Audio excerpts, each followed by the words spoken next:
Hey everybody, this is Tonemapping, and for this video, I just wanted to show some of the tone mapping options that I've put into Icarus. They can be a lot of fun. They really add a different feel. I pretty much went from this default one to then added in pretty much everyone I could find fairly quickly online that is public domain or MIT licensed, so that they're free to use. So in color and brightness, a little color info here thing now. Color info thing here now. We've got our exposure screen, tone mapping screen, our LUTs where we can load LUTs, and our final color adjustments. So for the tone mapping, in here we've got a whole list of ones, and I'll kind of show each one for a second. And so let's look at 1, 2, and 3 are just other ones I made. I'll look at them real quick. I don't know if we'll see much of a difference. That one's actually a lot different right away. It's a little bit less saturated. I think I did I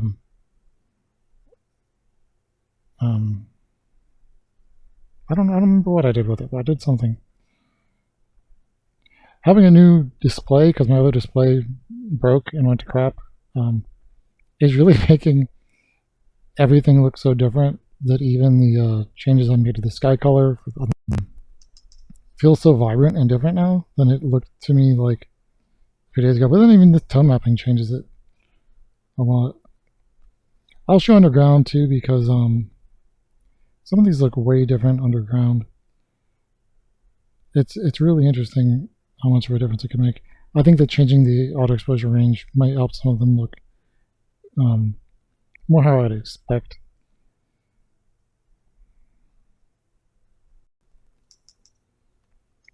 I really should just dig myself a cave right here, but I'll do them separate. And these are all using the default sun brightness and auto exposure curves. ACES. This is like the standard. The one after this. The one after this, ACES fitted or ACES improved, might actually be the usual standard. It looks pretty bright. It's got good contrast. I think it's got more contrast. I think one of the things I heard said bad about it is that it could kind of reduce the intricacies of colors, and the hues get kind of banded with high contrast. Like I said, I've got a new display, and everything just looks so vibrant to me that I actually kind of like Reinhardt. This version of ACES, this looks even more contrasty. I kind of like it a little bit, the way it makes the shadows kind of pop. That makes me feel kind of like Susie, like it really pumps up that sun brightness in a sense. Let me look at the clouds real quick.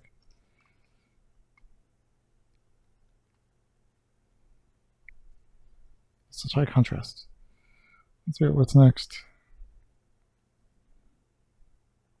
And if you know of any other tone mapping functions that are free to use that you like, let me know and I'll throw them in if it's as easy as pretty much copy pasting. This looks interesting, so I'll put it in. It's I was debugging. It's obviously busted, but I kind of like it. It's almost like a Polaroid or like some weird kind of film. So like I'll put it in there. There's a lot of stuff with the LUTs that does that too, to make stuff look like certain types of film stock.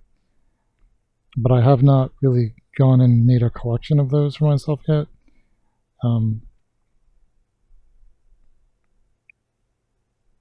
AGX.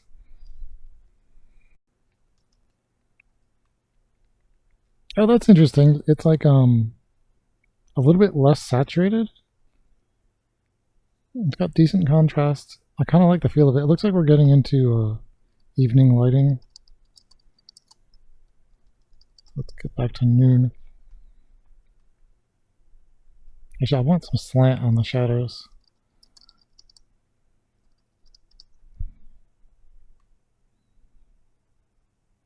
It's interesting. It's very soft. It's like gentle.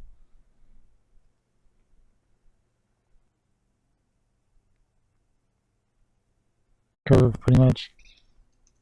And they got a little bit more vibrance. Good contrast. A little bit much. I kind of like the way it preserves brights though. Like it keeps some stuff good and bright. I know I can press O to get in there quicker probably, but the way I hold my keyboard, it's not easy for me to find the O key. I'm not a touch typer. This looks kind of like standard, I guess. Like it looks just like appropriate, maybe might be the word.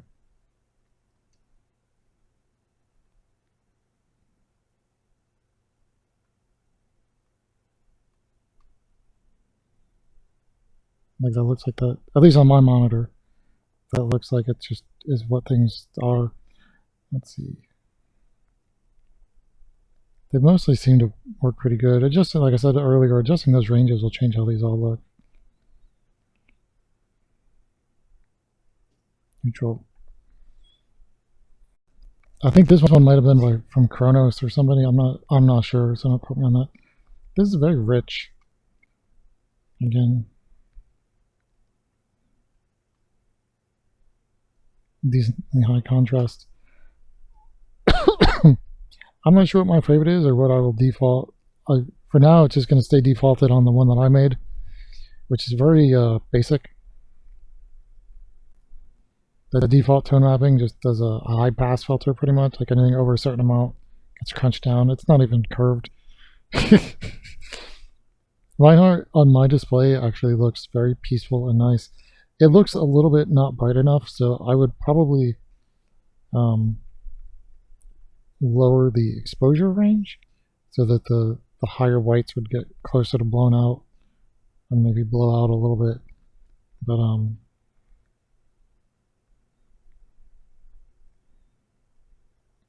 usually it looks grayed out, and it doesn't look grayed out on my new display. So I'm not sure how to feel about that.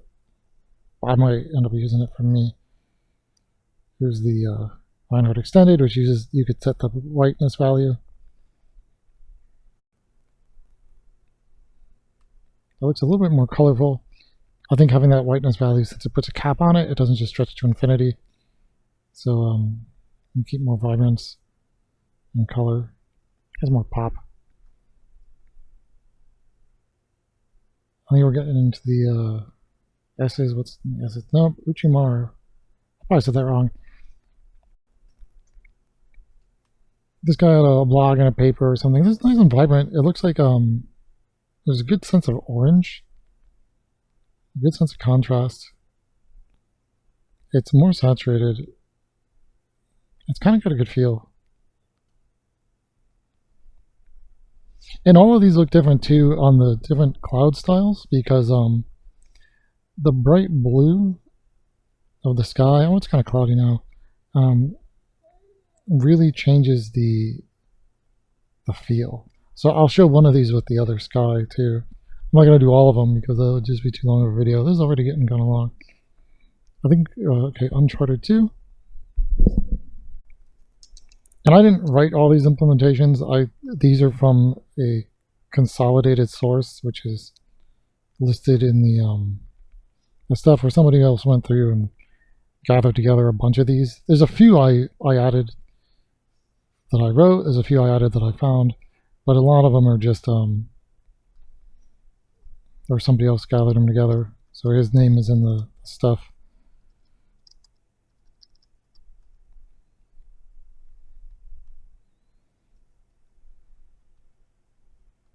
I love the little bounce light off of like flowers and stuff onto the trees. I think it's just on medium. Let's see what else we got. I think there's only one or two left.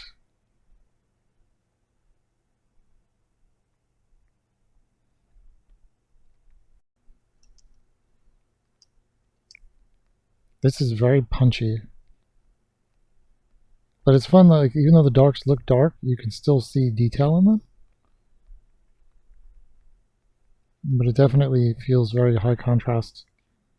What is interesting, I kind of want to plug this into Desmos and see what the curves look like. Ooh, I like what it does to the sky color there.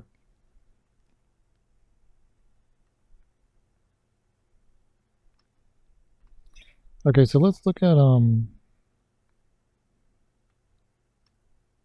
just on one of these. I'm going to switch the sky, the fancy one that's heavy. No, I don't see much difference here.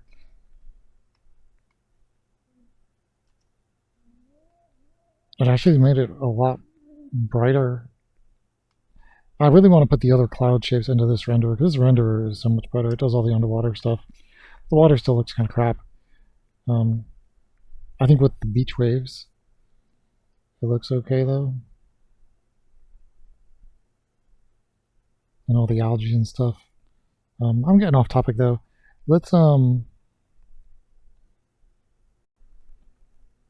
in around. Here we go.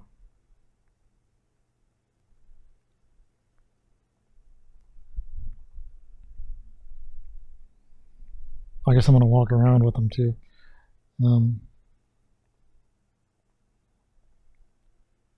So we'll skip my first three, or maybe not. We'll look at them. I'll be fair to myself. I don't remember what my thought process was in making them. I think the first one I felt was too saturated, so I changed it a little.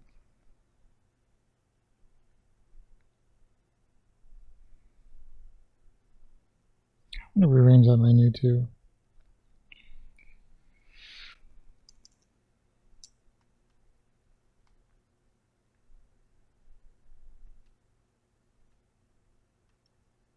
I actually don't mind this. It feels okay.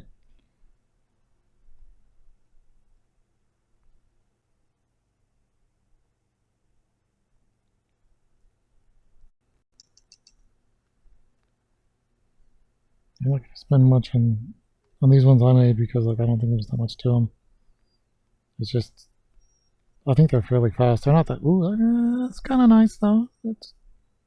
Again, it's on my display though. I feel like a big difference on all of these is going to be how it looks on your computer. I also might need to make some adjustments. I think that the gamma correction I do is 2.4. And I think most of these are made for gamma of 2.2. That's a big difference.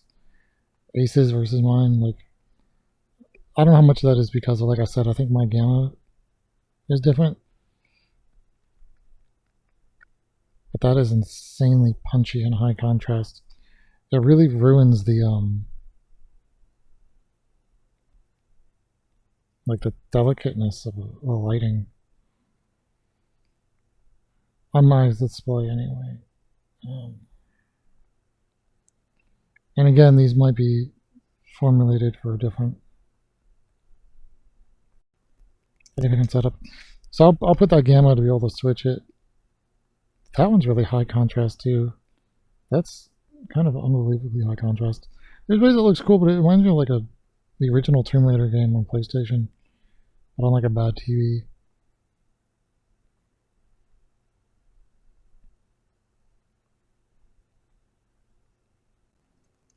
And this one I thought just did a cool kind of film effect because it kind of mixes the greens and the reds in a weird way with certain things.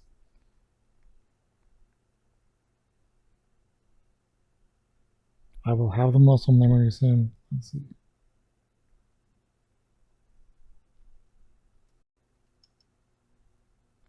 That's high contrast, but doesn't feel as bad as the other one. It still feels a little punchy.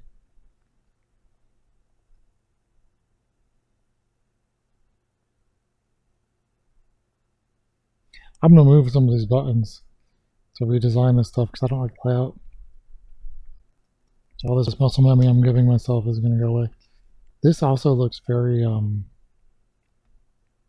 dark and high contrast to me.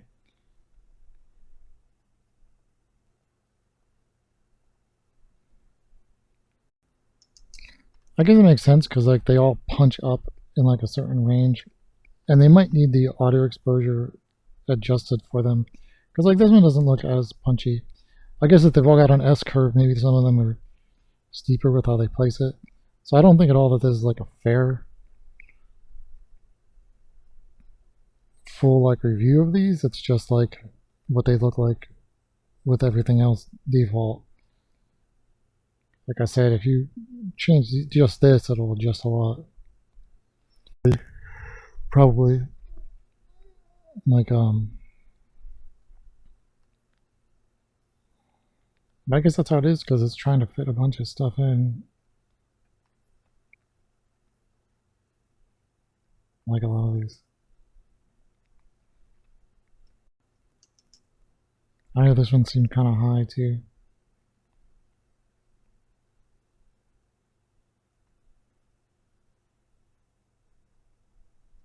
It looks a little bit greenish blue to me, more so. I guess some of the other ones favor. I remember one of them favors orange a little bit.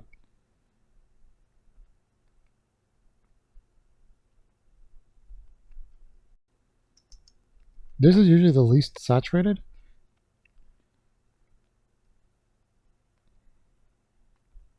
And I like the way it preserves. Like I can see a lot of detail in the dark areas. It isn't ruined. It's not overly punchy with the contrast. Its formula just makes sense too. Yeah, muscle memory.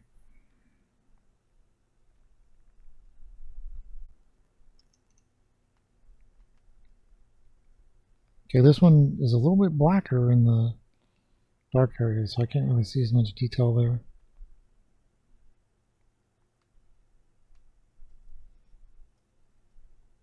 My keyboard stopped responding.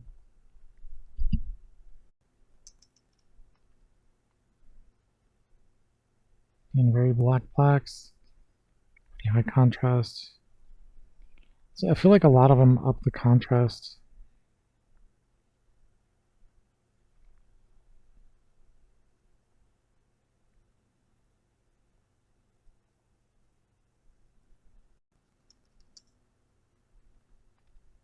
This one feels softer to me, like it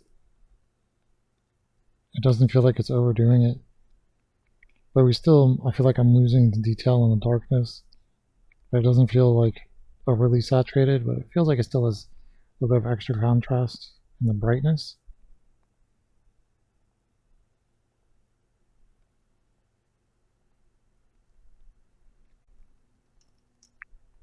Yeah, this one feels very punchy, very bright,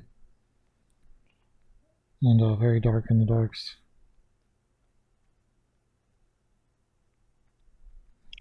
How interesting. But I wonder how much that like playing with the exposure and everything else will work for all of them, because um, the exposure values are tuned for this default tone mapping. So like that's just what's going to look, best together in that sense on defaults.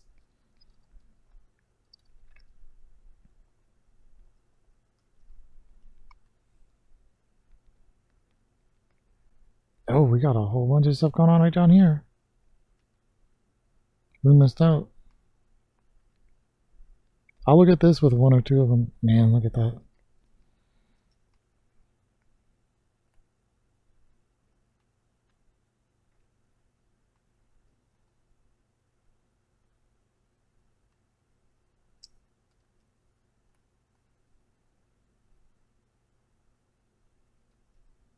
A whole bunch of dudes down here.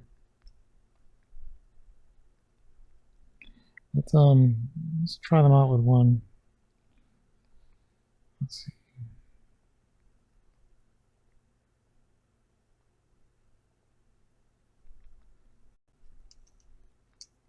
Yeah, that's so punchy. Like I said, I'm gonna try the Uncharted one. I think I kind of like that one. I'm gonna see if doing a different gamma changes this stuff.